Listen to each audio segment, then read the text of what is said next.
ഞാൻ ഒരു തവണ ഫെയിലായി, 2 തവണ ഫെയിലായി, 3 തവണ ഫെയിലായി, ഇനി OET എഴുതുന്നില്ല, അവരോട് എന്താ പറയാനുള്ളത്? പറയാം. എനിക്ക് പറയാനുള്ളത്, നിങ്ങളുടെ അംബീഷൻ വിടരുത്, അങ്ങനെ വിടരുത്. നിങ്ങൾ അത്ര സ്ട്രോങ് ആയിട്ട് ആഗ്രഹിക്കുന്നുണ്ടെങ്കിൽ കണ്ടിന്യൂ ചെയ്യുക.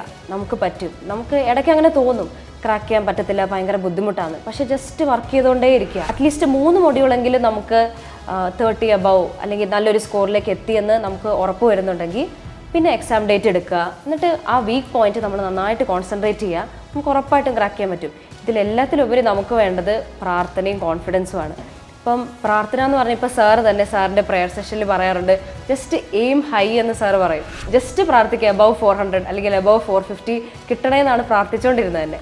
അറ്റ് ലാസ്റ്റ് റിസൾട്ട് വരുമ്പം ശരിക്കും നമ്മൾ പോലും പ്രതീക്ഷിക്കാത്ത റിസൾട്ടായിരിക്കും.